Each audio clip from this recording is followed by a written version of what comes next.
नमस्कार आदाब, मैं जय अहमद और आप देख रहे हैं स्वागत जिंदगी न्यूज। इस समय मैं मौजूद हूं रुद्रपुर के गांधी पार्क में, जहां की आज लगभग 3 माह से बैठे डॉल्फिन कंपनी के मजदूर धरने पर, जिसमें कि आमरण अनशन भी आज उनका 26वां दिन है।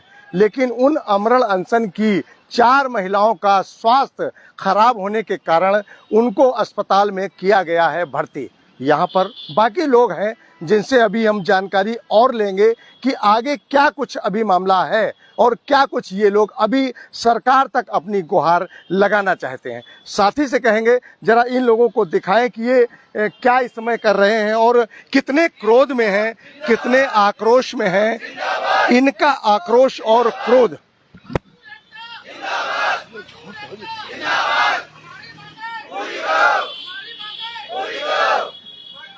तो आप देख सकते हैं दोस्तों, आप देख सकते हैं कि इनके आज चेहरे पर जो क्रोध है, आक्रोश है, ये इस समय क्रोध की ज्वाला, क्रोध उनके चेहरों पर झलक रहा है।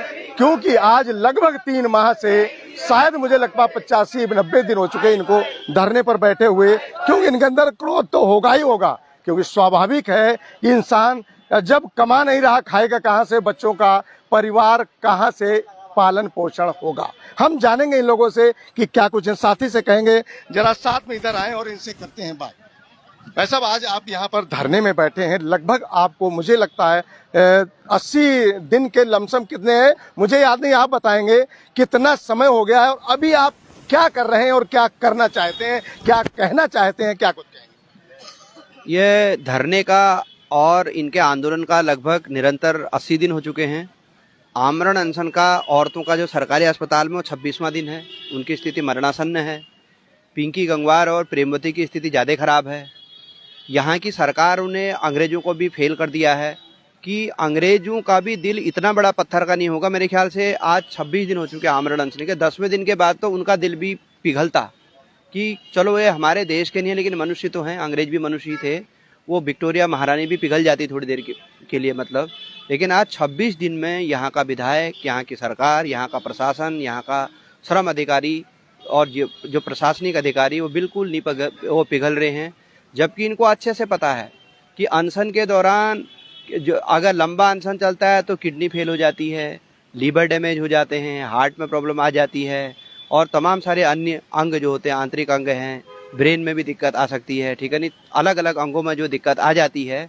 तो आप 26 दिन के बाद भी जब ये सुनवाई नहीं कर रहे हैं तो अपने ही देश की 4 ये मजबूर बेटियों से कौन सा बदला चुका रही है यहाँ की भाजपा आरएसएस के डबल इंजन की सरकार, यहाँ का प्रशासन, समझ में नहीं आ रहा है। पिंकी गंगवार से हमने 4 दिन पहले कई सारे लोगों ने हाथ पैर जोड़े, उनके लगातार हाथ पैर जोड़ रहे हैं कि बहन अनशन तुम तोड़ दो। लेकिन उनका जवाब है कि मुझे जनवरी से पहले 5400 रुपये न्यूनतम जो वेतन मिलता था महीने के हिसाब से, क्या उत्तराखंड का न्यूनतम वेतनमान दिसंबर 2023 में क्या खाली 5400 रुपये था? वो करीब नहीं था।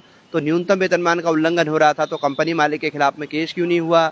मुझे बकाया जो न्यूनतम वेतन भारत का कानून कहता है क्यों नहीं दिलाया गया? वो अपने पासबुक और बैंक स्टेटमेंट देखने की बात करते हैं कि मुझे इस साल से पहले 300 रुपये का बोनस दिया गया। कौन सा कानून था 300 रुपये का? उससे पहले के साल तो बोनस दिया ही नहीं जाता था। तो और तमाम शिकायतों के बावजूद भी मुझे मेरा बोनस का बकाया पैसा नहीं मिला। कंपनी मालिक के खिलाफ में ये तो गैर कानूनी काम था, मुकदमा होना चाहिए था, कोई कार्रवाई नहीं हो रही है। उनका सवाल है हमसे कि भाई मैं परमानेंट मजदूर हूँ, अगर परमानेंट मजदूरों की नौकरी निकालने का एक प्रोसेस है कि उनको पहले एक नोटिस दिया जाएगा, आरोप पत्र दिया जाएगा, घरेलू जांच होगी, अंत में फुल एंड फाइनल हिसाब होगा, उसके बाद ही उसकी सेवा समाप्ति की जाती है। लेकिन मुझे कुछ भी ना करके, कोई सूचना नोटिस ना दे करके मेरा गेट बंद कर रखा है। कोई मेरे इन सवालों का जवाब दे दे तो मैं अनशन तोड़ दूंगी। तो हमारे पास तो जवाब है नहीं। और मैं आपके चैनल के माध्यम से जो भी इस क्षेत्र की जनता देख रही है, क्योंकि नेताओं से कोई भरोसा नहीं है। विधायक शिव अरोड़ा का था मामला कि भाई शनिवार को आप भी यहाँ पर को आए थे, जन आक्रोश जो क्या कहता सभा उत्तराखंड स्थापना दिवस के दिन था। यहाँ के विधायक उत्तराखंड स्थापना दिवस के दिन इतना झूठ बोल जाएंगे तो ये मतलब एक शर्मनाक चीज यहाँ पर को है। विधायक ने आने को कहा था, आपने मुझे बताया था कि शाम को 5-4 बजे विधायक ने वादा किया है आने के लिए, क्या कुछ हुआ था? उस दिन विधायक ने आने के लिए वादा नहीं किया था। विधायक ने हमारे संयुक्त मोर्चे के नेताओं को अपने कार्यालय में बुलाया था। कार्यालय में पहले फोन करके बोला कि 4:30-5 बजे आ जाना, फिर फोन आया कि 6 बजे आ जाना, फिर फोन आया कि 7 बजे आ जाओ। जब 7 बजे आए तो पता लग रहा है फिर वो 8:30 बजे पहुंचे। 1.5 घंटा विधायक के श्रमिक संयुक्त मोर्चे के पदाधिकारी, यहाँ के कम से कम क्या कहते हैं 50 यूनियनों के पदाधिकारी हैं, इनकी कोई इमेज नहीं है, लेकिन 4-5 घंटे इंतजार जो विधायक, अंग्रेज अफसर भी इतना इंतजार नहीं करवाते होंगे। वो गए, चलो कोई बात नहीं। फिर बातचीत हुई, बातचीत होकर सबने हाथ पैर जोड़े। यहाँ के दलजीत भाई भी थे वहां पर, क्योंकि विधायक जी महिलाओं की स्थिति बहुत नाजुक है, किसी को कुछ हो जाएगा तो आप समय को देखिए, कीजिए चीजों को। तो उन्होंने कहा कि चलो ठीक है, 1-2 दिन में जो करते हैं, 1-2 वार्ताएं होंगी तो 2-3 दिन में निकल जाएगा। फिर वो बोले कि क्या कहते हैं हफ्ते भर में तो मैं समाधान करवा ही दूंगा, ठीक है नहीं। अब उसके बाद में शनिवार से लेकर के आज कौन सा दिन आ गया, शुक्रवार आ गया। अब कल को शनिवार को यह हफ्ता भी खत्म हो जाएगा। महिलाओं के आमरण अनशन का कल को 27वां दिन होगा, हो सकता है किसी के साथ में अनहोनी भी हो जाए। और पिछले 2-3 दिन पहले वो फोन उठा रहे थे, बोल रहे थे कि भाई नोटिस जारी हो चुका है और नोटिस में खाली डेट जो है अंकित करनी बाकी रहेगी है, उसके बाद जाकर के नोटिस तुमको मिल जाएगा और क्या कहते हैं वार्ता बुला करके समस्या का समाधान हो जाएगा। अब 3 दिन से वो नोटिस तैयार है उनके हिसाब से, लेकिन डेट डालने में 3 दिन लग गए। अब आप सोचो कि महिलाओं के प्रति कितने जो चिंतित हैं, कितने संवेदनशील हैं। और अब कल से तो सुनाई दे रही कि वो फोन भी नहीं उठा रहे, मतलब जितना हो सकता है कि उठा रहे हो, जितनी मेरी जानकारी है। तो अब इस स्थिति में स्थानीय विधायक का क्या यही दायित्व बनता है? मतलब आज 26वां दिन, वो कब तक का इंतजार कर रहे हैं। और दूसरा, वो महिलाएं सरकारी अस्पताल में हैं, वहाँ कलेक्ट्रेट है, कलेक्ट्रेट से पैदल अगर जो डीएम आते, एडीएम आते, एसडीएम आते तो उनको 2 मिनट का टाइम लगेगा। एसएसपी कार्यालय यहाँ के कप्तान है पूरे जो जिले के, उनका कार्यालय उससे भी ज्यादा नजदीक है अस्पताल के। श्रम अधिकारी हमारे बैठते हैं, डीएलसी और ईएलसी तो अस्पताल के बगल में है। मतलब ये जो है 26 दिन से वहां पर को भर्ती और देखने के लिए भी नहीं आए महिलाओं को। तो ये अंग्रेजों की हुकूमत शायद इससे कम क्रूर होती थी जैसा ये काम कर रहे हैं, और पूरा बचाव का काम कर रहे हैं। और एक दूसरी चीज आपको मैं बताना चाहता हूँ कि ये षड्यंत्र रच रहे हैं। मतलब जैसे एक ये मतलब छोटे मोटे अधिकारी होते तो समझ में आती चीजें, यहाँ का जिला स्तर के कर्मचारी, जिला स्तरीय समिति जिसके अध्यक्ष जो हैं यहाँ के एडीएम हैं, और सचिव जो है, सचिव भी अदल बदल कर रहे हैं। 2 तारीख की वार्ता में सचिव का नाम था डीएलसी के गुप्ता, कल का नोटिस आ रहा है कि वो सचिव के रूप में एएलसी जो है मीनाक्षी भट्ट का नाम डाल रखा है। अब ये सचिव के गुप्ता है कि मीनाक्षी भट्ट है, यही समझ में नहीं आ रहा। 2 नोटिसों में जिला स्तरीय कमेटी में 2 अलग अलग सचिवों के नाम दर्ज हैं। अब मजे की बात यह है कि कल नोटिस आ रहा है, मैं आपके माध्यम से जनता से पूछना चाहता हूं कि समय का पहिया आगे को चलता है कि बैक आता है। कल एएलसी मीनाक्षी भट्ट की तरफ से इनके श्रमिक प्रतिनिधि सोनू कुमार को नोटिस आता शाम को लगभग 6:45 बजे, कल 14 तारीख थी। उस नोटिस में भी 14 तारीख का डेट अंकित है, और कार्यालय कब खुलता है? 10 बजे के बाद ही खुलता है। जब 14 तारीख को आपने नोटिस जारी किया, उसमें शाम को 6:45 बजे लिखा है कि आप जो है 50 श्रमिकों की सूची दी थी कि आप इनको 14 तारीख को निर्धारित तिथि को नियत समय पर कंपनी में ड्यूटी पर भेज दो। अरे मीनाक्षी भट्ट जी, एएलसी महोदय और जिला स्तरीय कमेटी से हम कहते हैं कि आप सुध-बुध खो गए हो क्या? शाम को आप 14 तारीख को नोटिस भेजते हो और फैक्ट्री तो सवेरे 8:30 बजे खुलती है। क्या समय शाम को 14 तारीख को बैग भागने वाला था? मतलब वो भी नेता को मिला। आपको क्या लगता है कि अगर इस तरह की बात वो कर रही हैं तो क्यों कर रही हैं? ऐसा क्या है, क्यों, क्या लगा आपको? मैं कह रहा हूं कि इनको मामले को सुलझाना नहीं है, बल्कि इनसे भी बड़ा कमाल का काम तो डीएलसी ने किया। पहले वो सचिव उनको दिखा रखा था, इन्होंने 2 नवंबर को नोटिस भेजा डीएलसी ने। भारत के श्रम कानूनों का चीरहरण इस जिले का सबसे बड़ा श्रम अधिकारी 2 नवंबर को किया। उस नोटिस में परमानेंट 40 मजदूरों के लिए लिख रखा है कि आप कंपनी में रिजॉइनिंग करके प्रोविजन के रूप में जाओ। अब ये श्रम अधिकारी को कोई डर नहीं है, नोटिस और निर्देश दे रखा है कि परमानेंट मजदूर, सुप्रीम कोर्ट के आदेश क्या है, अस्थायी मजदूरों को स्थायी करो। आपने कभी सुना इस हिंदुस्तान में कि वो जो परमानेंट मजदूरों को जो ठेके में कर दिया गया हो? कंपनी मालिक ने तो किया। ये नोटिस, औपचारिक नोटिस डीएलसी ने, जिला स्तरीय समिति के सचिव ने साइन करके मजदूरों के नाम पर यहाँ पेड़ पर चस्पा कर दिए थे 4 तारीख को, जिस दिन की क्रमिक अनशन था। अब आप ये सोच सकते हैं, बुनियादी श्रम कानूनों के उल्लंघन पर न सिर्फ कंपनी मालिक पर केस होना चाहिए, बल्कि डीएलसी ने खुद बुनियादी श्रम कानूनों का उल्लंघन कर दिया। परमानेंट मजदूरों से कहा कि रिजॉइनिंग करो, प्रोविजन पर जाओ। क्या इस पर केस नहीं होना चाहिए? जो केस करने वाले हैं वो अगर कंपनी मालिक के कहने पर ये इलीगल नोटिस जारी करें तो इनको डर ही नहीं है, ना इसको कोर्ट का डर है। क्या आपको उम्मीद क्या है, अगर इस तरह की वो बात करते हैं तो क्या आप उनके लिए कहना चाहेंगे सरकार से? आपने कई बार, अभी आपने एक बात की थी कि देश की बेटी हैं जो अनशन पर बैठी हैं, 4 महिलाएं, 26 दिन जिनको हो गए हैं, उन्होंने आप बेटी का नाम दिया कि वो देश की बेटी हैं। और अंग्रेजों के लिए आपने बोला कि अंग्रेज भी जल्दी पिघल जाते थे, तो ये क्यों नहीं पिघल रहे हैं? आपकी वार्ताएं भी तो कई बार डीएलसी से इन सबसे वार्ताएं हुई हैं, वार्ताओं में क्या हुआ? वार्ताओं में भी ये जो भाषा बोल रहे ना, पूरा सिस्टम में पहली बार देख रहा हूँ ऐसा। मतलब न्यूनतम वेतनमान का उल्लंघन, बोनस का उल्लंघन, स्टैंडिंग ऑर्डर का उल्लंघन, कंपनी एक्ट का उल्लंघन, अनफेयर लेबर प्रैक्टिस, संविदा श्रम अधिनियम का उल्लंघन, ठेकेदारों के लाइसेंसों का उल्लंघन, इतने बुनियादी श्रम कानूनों का उल्लंघन होने पर कंपनी मालिक को इन्होंने आज तक एक नोटिस जारी नहीं किया। कुछ दिन पहले सोनू कुमार के नाम पर एक लेटर आया, पिंकी गंगवार को बता देना। ये झूठ फरेब किस रूप में बोल रहे हैं, ये भी डीएलसी ने नोटिस जारी किया। ये 2 नोटिस डीएलसी ने जारी कर दी। क्या कह रखा है कि श्रमायुक्त महोदया ने कंपनी में स्थलीय निरीक्षण करने का आदेश दे रखा है और वो कार्रवाई चल रही है। अब किसकी शिकायत पर? ये पीड़ित श्रमिकों की शिकायत पर। अब हमने उनको लेटर लिखा कि भाई हम शिकायतकर्ता पीड़ित श्रमिक हैं, सबसे पहले किसका पक्ष सुना जाना चाहिए? जांच अगर आप करोगे तो हमारा पक्ष सुना जाना चाहिए। भाई अंदर क्या हो रहा है क्या नहीं हो रहा है छोड़ दो, शिकायत तो हमने किया, हमें बोनस नहीं दिया गया, हमें न्यूनतम वेतनमान नहीं दिया गया, स्टैंडिंग ऑर्डर का उल्लंघन करके बिना नोटिस आरोप पत्र जारी करके हमारे 48 लोगों का तुमने गेट बंद कर रखा है। जो लगभग 258 मजदूर जो हमारे साथ में शामिल हैं, जिसकी लिस्ट दी और समझौते में खुद कंपनी ने मान रखा है कि उनको हमने परमानेंट से ठेके में कर रखा है। ये कानूनों का उल्लंघन हमारे साथ में हुआ और अवैध गेटबंदी हमारी हो रही है, तो पक्ष किसका सुनोगे आप स्थलीय निरीक्षण करो, बाकी सारी चीजें करो, क्योंकि हमारे द्वारा शिकायत की गई ना, हमारे शिकायत पर जब अगर वो जांच हो रही है तो हमें उसका अपना पक्ष रखने का मौका दिया जाए करके आज से 5-6 दिन पहले लेटर लगाया जा चुका डीएलसी को। लेकिन अभी भी इनके पास में डीएलसी के माध्यम से कोई भी ऐसा नोटिस नहीं आया है या फिर कोई ऐसी सूचना नहीं आई है कि आपका हम बयान लेना चाहते हैं, आप अपना साक्ष्य यहाँ पर प्रस्तुत करो, जांच चल रही है, ताकि हम वो जांच कर सकते हैं। कंपनी में क्या करेंगे? कंपनी मालिक के साथ में साठगांठ हो जाएगी। स्थलीय निरीक्षण क्या, कुछ नहीं पाया गया। भाई बोनस एक्ट के उल्लंघन का आरोप तो इन मजदूरों ने लगा रखा ना। पिंकी गंगवार चीख चीख के कह रही मुझे 300 रुपये बोनस दिया गया था पिछले साल, उससे पहले बोनस दिया ही नहीं गया था।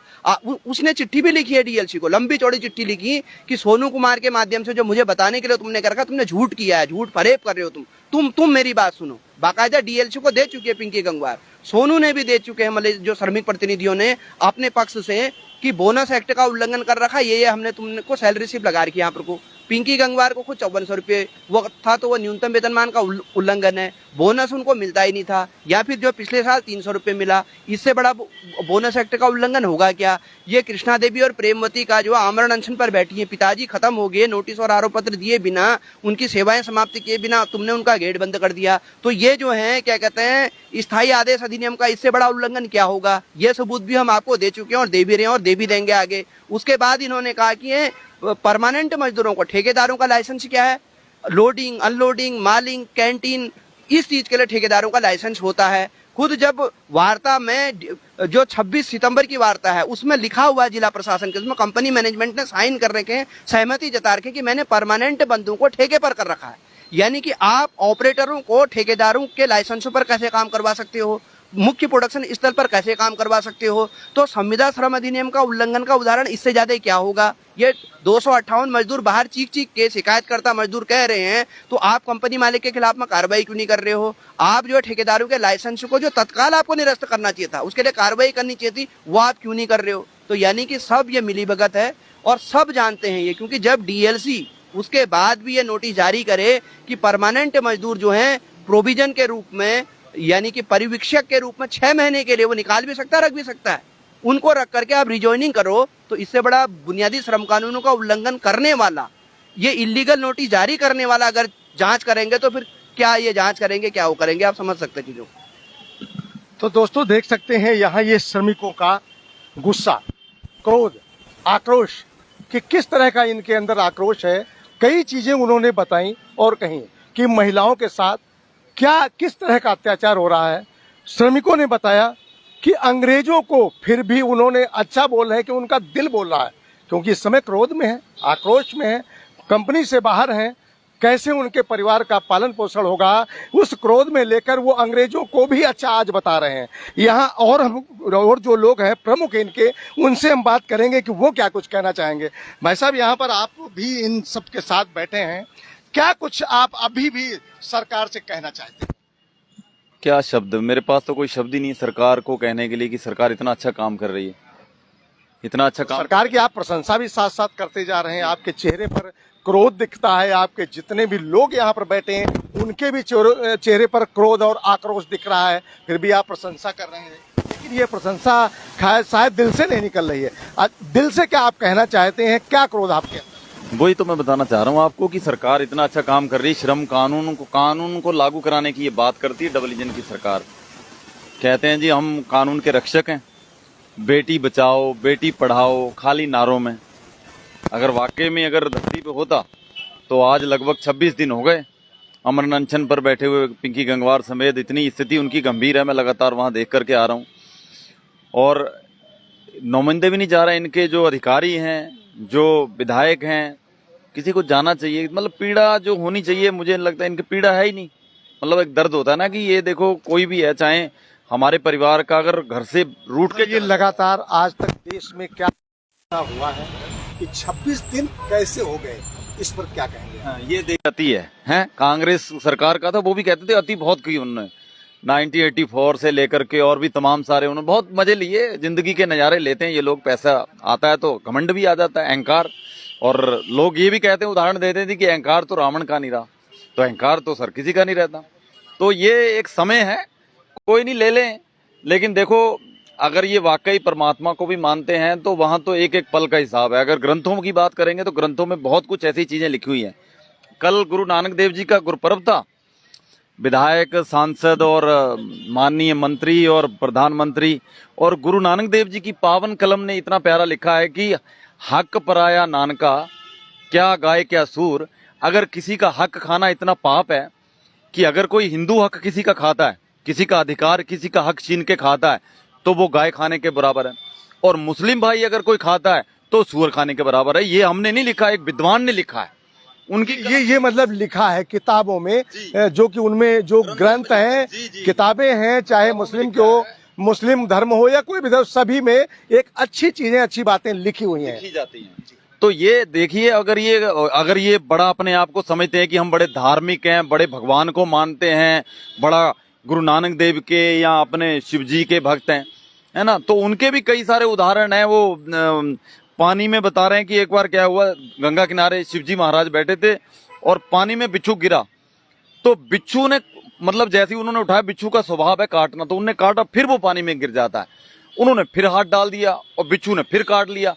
जब हाथ दोबारा डाला तो धर्मपत्नी जी उनकी, उन्होंने एकदम पकड़ लिया कि आप क्या है, मतलब आपको वो काट रहा है, आपको पीड़ा हो रही है, लेकिन उसके बावजूद भी आप उसे बचा रहे हैं। बोले उसका वो धर्म है, वो अपना धर्म नहीं छोड़ रहा, मेरा धर्म क्या है कि बचाना, तो मैं उसको बचा रहा हूं। तो ये अगर वो ये धार्मिकता पे चलते हैं, परमात्मा को भी मानते हैं, तो बड़ी बड़े विद्वानों ने कितनी कितनी अच्छी चीजें लिखी हैं। तमाम सारे क्रांतिकारी हुए, उन्होंने देश के लिए कितना कुछ किया है। तो आपको ये तो नहीं कह रहे हैं कि देश में भैया टाइगर हिल पे जाना है, भैया जितने हमारे यहाँ के बड़े बड़े मंत्री हैं, विधायक हैं, चले साथ में वहां जाना है, कोई कह तो नहीं रहा। वो तो हमारे देश की जनता ही जाएगी, जब जरूरत पड़ेगी तो देश के मजदूर का बच्चा, किसान का बच्चा, यही जाएंगे सरहदों पे मैदान जंग में कूदेंगे। आप क्या समझ रहे हैं कि इस समय वो कुछ भी करें, और आपने जैसा कि बताया कि जो भी करो हम बर्दाश्त करेंगे, तो क्या आप वही काम इस समय कर रहे हैं? नहीं, हाँ वही हो रहा है। अब मतलब ये देखिए कि इतनी पीड़ा, मतलब 26 दिन हो जाना, ये मतलब कहीं कहीं दूर तक इंसानियत नजर नहीं आ रही कि भाई एक अगर आप अच्छे इंसान हैं, सबसे पहले अगर कोई आप प्रतिनिधि हैं तो सबसे पहले एक अच्छे इंसान बनो। और एक अच्छे इंसान का ये फर्ज होता है कि भैया जब तक अगर सामने वाला, मान लो आप बीच में आते, आप मतलब वहां घर पे बैठे बैठे ही अनुमान लगा रहे हैं और लोगों को कह रहे हैं कि ये गलत है। मतलब किसी को भी घर बैठ करके ही तय कर लेना कि ये गलत है, मैं यहां नहीं जाऊंगा, तो ये कहाँ का न्याय है, आप बताए ना। मतलब अगर आप मान लो कोर्ट में भी हैं, कोर्ट में भी केस चलता है, तो भैया वहां पे भी लोग जाते हैं और जाने के बाद में भी वहां जिरे होती है, तब वहां जाकर के जज डिसीजन देता है। और ये घर बैठ के ही जज बन जाते हैं कि मतलब कोई गलत है सही है, वही निर्णय हो जाता है इनका। क्योंकि इन्होंने क्या है, निर्णय क्या है मैं बता रहा हूँ। निर्णय ये है कि इन्होंने तय कर लिया है कि यहाँ पर अगर मजदूर अगर आवाज उठाएगा तो उसकी आवाज दबानी है। हाँ, अगर पूंजीपति यहाँ पर होता, मान लो हो सकता है किसी का बेचारे का गरीब पूंजीपति का लोन पास करना होता करोड़ों रुपए का, तो बहुत जल्दी हो जाता। अगर किसी पूंजीपति की फैक्ट्री लगनी होती और वहां पर इनको जगह देनी होती, वो काम बड़ी जल्दी हो जाता। अगर पूंजीपति को रोड अच्छा चाहिए, वो बहुत जल्दी बन जाता। यहाँ पर मजदूर है या किसान है बेचारा, उनको रोड से ज्यादा उनको चाहिए जो आज की आय है, आमदनी चाहिए कि वो अपनी जिंदगी कैसे काटेगा और अपने बच्चों की परवरिश कैसे करेगा। लेकिन वो चीजों में जो हमारी सरकारें हैं, जो हमारे प्रतिनिधि हैं, वो उन चीजों पे उनका ध्यान है ही नहीं। खाली में एक चीज आप हमें बताइए, क्योंकि हमारे दर्शक देख रहे हैं कि जो महिलाएं हैं, कि महिला को अगर माना जाए, हम सभी मानते हैं कि मात्र शक्ति नाम दिया गया, महिला एक शक्ति है, जिस महिला से हम सब आप दुनिया है आज, वो महिलाएं जो अमरण अनशन पर हैं, जिनको 26वां दिन है, स्थिति उनकी क्या है आजकल हॉस्पिटल में, वो बताइए, क्योंकि वो लोग जानना चाहते हैं कि महिला के साथ क्या है। महिलाओं की स्थिति बहुत गंभीर है, मैं आज भी गया था। इतनी गंभीर है कि उनके सिर में एक तो दर्द नहीं जा रहा, पूरी बॉडी में उनके पेन हो रहा है बुरी तरह से। और जो एक इंसान होगा ना, वो उसका दिल पसीजेगा, जो इंसान नहीं होगा ना, उसका दिल कभी नहीं पसीजेगा, क्योंकि जो इंसान होगा उसको दर्द होगा जब भी उसे वक्त मिलेगा। अब हम ड्यूटी सुबह मैं 4 बजे का उठा हुआ हूँ, ठीक है ना, मैं चाहता तो सीधा घर से जाता और अपना नाश्ता करके आराम करता, क्योंकि सुबह से आप जानते हो कि 8 घंटे सुबह से लेकर के 10 घंटे काम करने के बाद में आराम शरीर मांगता है। लेकिन एक इंसान का मन, जो दिल इंसानियत वाला है, वो जो है ना, वो एकदम धड़कता है तो कहता है नहीं, मुझे वहां जाना चाहिए, मुझे उनका हालचाल जानना चाहिए। मैंने कौन सा कोई वोट लेने, इतने बैठे हैं, कभी मैं इलेक्शन की बात ही नहीं करता, क्योंकि मुझे कोई इलेक्शन नहीं लड़ना है। किसी के मन में होगा कि मैं बातें करता हूं, सरकारों को घेरता हूं, मुझे कोई इलेक्शन नहीं लड़ना है। सिर्फ ये कहता हूं कि आप ही अच्छे बन जाओ और आप ही अच्छा प्रतिनिधित्व कर लो, जो कि समाज जो है, जो जनता है, जो देश के मजदूर हैं, जो देश के किसान हैं, इनका भला करने के लिए आपको चुना इसलिए गया। हमने आपको विधायक बना करके, सांसद बना करके इसलिए नहीं भेजा कि आप अपने परिवार के बारे में सोचो, इसलिए बना करके भेजा कि आप हमारे हितों के बारे में सोचो, हमारे हितों की रक्षा करो। इंडियन आर्मी को 9 महीने की सक्षम ट्रेनिंग क्यों दी जाती है? वो उनको ये थोड़ी कि वो अपने परिवारों को बचाएंगे, उनको ये ट्रेनिंग इसलिए दी जाती है कि आपको पूरे समाज को बचाना है, पूरे देश को बचाना है। तो आपको देश की लड़ाई करनी है। अभी आपको क्या लगता है कि क्या होगा उन महिलाओं के साथ या आप सभी के साथ? क्या आप उम्मीद करते हैं सरकार से? क्या सोच रहे हैं, क्या होगा अगला कदम, फिर क्या होगा? साहब देखिए, आप अगर टाइम देखेंगे तो 3 बजकर मेरे मोबाइल में 37 मिनट हो चुके हैं। अभी तक किसी भी अधिकारी का, किसी प्रतिनिधि का कोई कॉल नहीं आया है, और कॉल किया गया तब भी कॉल पे बात नहीं की है। तो ये नहीं कहा गया कि ठीक है, हम कोशिश करते हैं, अपना प्रयास करते हैं, एक मीटिंग करते हैं, मीटिंग में दोनों पक्षों को बिठाल करके जो गलत पक्ष है उसको ज्यादा दबाएंगे, जो सही है उससे उम्मीद करेंगे और उसे कहेंगे कि चल थोड़ा कम ले ले, लेकिन ले ले और मामले को निपटाने की तरफ हम जाते हैं। ये तो है तरीका। अब आप तय ही कर लो कि नहीं, इनको तो इनकी तो बात ही नहीं माननी है, तो समझ लो आप राम। नहीं, वो बात नहीं माननी। अब तक आपको कितना, 80 दिन बताया ना आपने, 80 दिन हो गया। 80 दिन तक अगर बात आपकी नहीं मानी गई है, अभी आगे उम्मीद क्या करते हैं कि आपकी मानी बात जाएगी या फिर आप अगला कदम क्या होगा, कल को क्या करना चाहते हैं? जी वो तो देखिए, एक समय आएगा। देखो समय, देखो बलवान है। मैं पहले ही कह चुका हूं शुरुआत में कि ये कांग्रेस का भी समय था, बड़ा अहंकार। दोहा वैसे भी है कि समय की बात है, समय हो तो बलवान, तो उसी तरफ आप जा रहे हैं कि समय बलवान है। क्या होगा उम्मीद करते हैं? जी देखिए, समय तो सबको तय करता है, समय तो सब कुछ। और ये जितना मजदूर है हमारे सिडकुल का और मेरे देश का किसान है, सब कुछ देख रहा है, उसको पता है। और बहुत जल्द वक्त आ रहा है, यहाँ पर भी मुझे लग रहा है जल्दी चुनाव भी है, और पूरे देश भर में भी जगह जगह चुनाव होता है। देखो, छल से कोई चीज जीत लेना, छल से लड़ाई जीत लेना, वो लंबे समय तक नहीं टिक पाता, दोबारा पुनः फिर वही खड़ी हो जाती है। तो ये छल करके कोशिश कर रहे हैं कि अगर ये जीत जाएंगे छल करके, पैसे के बल पे, तो वो चीजें लंबी नहीं चलती हैं। लंबा वही चलता है जो समाज को साथ में लेकर के, मजदूर किसान को साथ में लेकर चलता है, वही लंबा चलता है। देखिए, मुझे लगता है कि भाई साहब के अंदर फिर कोई चीज ऐसी जागी है, फिर कोई क्रोध ऐसा आया है, फिर इन्होंने कुछ नया सोचा है, क्योंकि ये चल करके वहां से उठ करके आए हैं। क्या कुछ कहना चाहेंगे आप अगर उधर से फिर आए?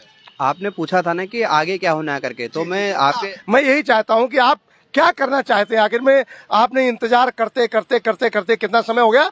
80 दिन। आगे क्या होना है, आप क्या करना चाहते हैं? मैं आपके दर्शकों को, यहाँ की जनता को ये चैनल के माध्यम से बताना चाहता हूँ कि कल को 12 बजे से ये गांधी पार्क रुद्रपुर से जिलाधिकारी कार्यालय तक पदयात्रा निकाली जानी है। उसके बाद जिलाधिकारी के माध्यम से प्रधानमंत्री नरेंद्र मोदी को ज्ञापन भेजा जाना है। हमारा गुस्सा है, हमारा दुख है, हमारा एक ऐसा स्थिति में हम लोग हैं, मतलब शोक की स्थिति में, कि ये देश को आज़ाद हुए 70 साल से ज़्यादा हो गए। हमारे यहाँ की सरकार इसी देश की बेटियों के साथ में 26 दिन से आमरण अनशन में है। इनको कोई चिंता नहीं, मतलब कैसा देश हम बनाने जा रहे हैं और कैसी ये सारी चीजें हो रही हैं। तो इसलिए जनता से हम कहना चाहते हैं कि मतलब वही बात कि अगर ये 4 महिलाएं बुनियादी श्रम कानूनों को लागू कराने की अपनी न्याय संगत मांगों को लेकर के अगर इनके साथ कोई दुर्घटना घटित होती है तो हम इस उत्तराखंड की जनता पर भी, रुद्रपुर क्षेत्र की जनता पर भी सवाल उठेंगे कि ये औरतें 26, 27, 30, 35 दिन आमरण अनशन पर बैठती रही, चीखती चिल्लाती रही, आप सबको संदेश देते रहे और अंततः इन्होंने अपनी अंतिम सांसें ली और ये दुनिया को अलविदा कह करके चली गई, अपने सवाल छोड़ गई हैं इस दुनिया में। तो आपके अंदर में सरकार तो निरंकुश बनी रही, प्रशासन निरंकुश बना रहा, लेकिन जनता को जो अपना दायित्व निभाना चाहिए था इस स्थिति में, क्योंकि अंग्रेजों को यहाँ की जनता ने खदेड़ा था, यहाँ के चंद नेताओं ने नहीं खदेड़ा था। इस स्थिति में अगर अंग्रेजों से ज्यादा निरंकुश व्यवहार हमारे देश के लोग पूंजीपतियों के इशारों पर हमारी इन 4 जो बहनों के साथ में कर रहे हैं, तो फिर हमारा दायित्व क्या बनता था? क्या भगत सिंह जैसे लोग, चंद्रशेखर आजाद जैसे लोग इसीलिए अपनी नौजवानी की में जो है फांसी के फंदे पर चढ़े थे कि हमारे देश में 4 गरीब महिलाएं, मतलब न्याय संगत मांगों को लेकर के दर्शकों 5400 रुपये उनको वेतन मिलता था। क्या उनकी मांग कौन सी गलत है? मुझे न्यूनतम वेतनमान दिलाया जाए। बोनस उनको मिलता ही नहीं था, पिछले साल 300 रुपये बोनस मिलता था। कौन सी मांग गलत है? मेरा गेट जो है बिना नियम कानूनों के मैं परमानेंट मजदूर हूँ, बंद कर दिया गया। सारे सवाल तो जायज हैं, लेकिन ये अंधी बहरी सरकार को, ये अंधा बहरा जिला प्रशासन को, ये अंधे बहरे श्रम विभाग को उनकी जायज मांगे नहीं दिखाई दे रही हैं। यहाँ का डीएलसी, यहाँ की जिला स्तरीय समिति इलीगल नोटिस जो मजदूरों के लिए जारी कर रहे हैं और कह रहे हैं कि परमानेंट मजदूर जो हैं वो रिजॉइनिंग स्वीकार करके प्रोविजन के रूप में जाएं। तो पिंकी गंगवार और उनकी एक एक बात, कोई बात गलत नहीं है और वो तड़पती रही, इंतजार करती रही कि हमें न्याय मिलेगा। सरकार नहीं तो हमारे मजदूर भाई, इस क्षेत्र की जनता हमको न्याय दिलाएंगे, हमारे पक्षों में सड़कों पर उतरेंगे। लेकिन ऐसा अगर हम नहीं कर पाते हैं, मान लीजिए, तो क्या हम अपने आप को जवाब दे पाएंगे और कितना बड़ा भद्दा दाग होगा? मतलब क्या हम अपने आप को माफ कर पाएंगे? क्या ऐसा आप शायद कहना चाह रहे हैं? मैं ये कहना चाह रहा हूँ कि अगर ये 4 अनशनकारियों के जीवन के साथ में कुछ होता है, ये हमारे शहर के लिए, हमारे एक एक इंसान के माथे पर एक धब्बा होगा। ये महिलाएं 27 दिन, 35 दिन, 40 दिन जब तक भी करते हैं मतलब चीजों को तड़पती रही, सवाल उठाते रही, आपके जैसे मीडिया चैनलों के माध्यम से ये जनता के कानों तक पहुंचते रहे, अखबार छापते रहे। हम क्या अपने घरों के अंदर छिपे रहे? हमारा खून उबाल क्यों नहीं मारा? हम इस गलत काम के लिए क्यों नहीं सड़कों पर उतरे? क्या हम ऐसी देश के लिए लाखों लाख नौजवान, हमारे माँ बहन पुरखे जो फांसी के फंदे पर चढ़ी, अंग्रेजों के कोड़े खाए, उन्होंने अपमान झेला, हमारी माँ बहनों ने अपने जेवर तक बेचे, जो महात्मा गांधी के, भगत सिंह, चंद्रशेखर आजाद के आह्वान पर, क्या यही दिन देखने के लिए कि हम अपने घरों में सोए रहेंगे? तो इसलिए जनता से मैं कहना चाहता हूँ, रुद्रपुर क्षेत्र की जनता, इस सिटकुल के मजदूरों, उत्तराखंड के न्यायप्रिय लोगों, सड़कों पर उतरो, बहुत देर हो जाएगी, वरना हम और हमारी पीढ़ियां हमें कभी नहीं माफ कर पाएंगे, अपने आप को हम माफ नहीं कर पाएंगे। ये कलंक, ये बदनुमा दाव की उन जो महिलाओं को कुछ हो जाए ये न लगे, मतलब हम अपने आप को फेस न कर पाए। इसलिए कल 12 बजे गांधी पार्क में पहुंचिए और जिलाधिकारी से पूछते हैं कि पिंकी गंगवार कहां पर गलत है, उसकी कौन सी मांग गलत है, पुष्पा देवी और प्रेमवती की कौन सी मांग गलत है कि अपने पिताजी के अंतिम दर्शन करने के लिए जाएंगे और उनका गेट बंद हो जाएगा। उनके ये चीखें, उनकी आवाज यहाँ के डीएम को क्यों नहीं सुनाई दे रही है, यहाँ के डीएलसी एलसी को क्यों नहीं सुनाई दे रही है, यहाँ का लेबर जो कमिश्नर बहरी क्यों बन गई है? उनके कानून के पर्दे फट जाने चाहिए थे उनकी इन बातों से। वो कृष्णा देवी जिनका जो फैक्ट्री में काम करते हुए हाथ टूट गया था, जो विकलांग की स्थिति में है, उनका दर्द इनको क्यों नहीं दिखाई देता है? इनकी आंखें क्यों जम गए, आंखों का पानी? तो इनको ये सवाल पूछने के लिए लोगों को आना चाहिए। और ये बदमाशी कर रहे हैं, ये गुंडागर्दी कर रहे हैं, साफ तौर पर इन सवालों का जवाब नहीं दे रहे जो कि इनका दायित्व बनता था, और ये मजदूरों को दबाने का काम कर रहे हैं। तो इसलिए कल को 12 बजे लोग यहाँ पर को आए और संघर्ष करें उनकी प्राण रक्षा के लिए। तो ये दोस्तों आपने देखा कि इस तरह का क्रोध इनके अंदर है, आक्रोश है, और ये लोग किस तरह यहाँ पर क्रोधित हैं। तो इनका क्रोध साथी से कहेंगे, जरा इनको फिर एक बार दिखाएं कि इनका क्रोध किस तरह है, आक्रोश किस तरह है। और मजदूर भाई भाई, मजदूर भाई भाई, इनकलाब इनकलाब इनकलाब इनकलाब। तो ये मजदूर हैं, ये श्रमिक हैं, इनके अंदर जो क्रोध है, आक्रोश है, वो दोस्तों आपने देखा। और इनका इस समय जो क्रोध है कि क्या हम कहेंगे और क्या करेंगे अगर उन महिलाओं को कुछ होता है तो बने रहिए स्वागत जिंदगी के साथ। मैं जे अहमद।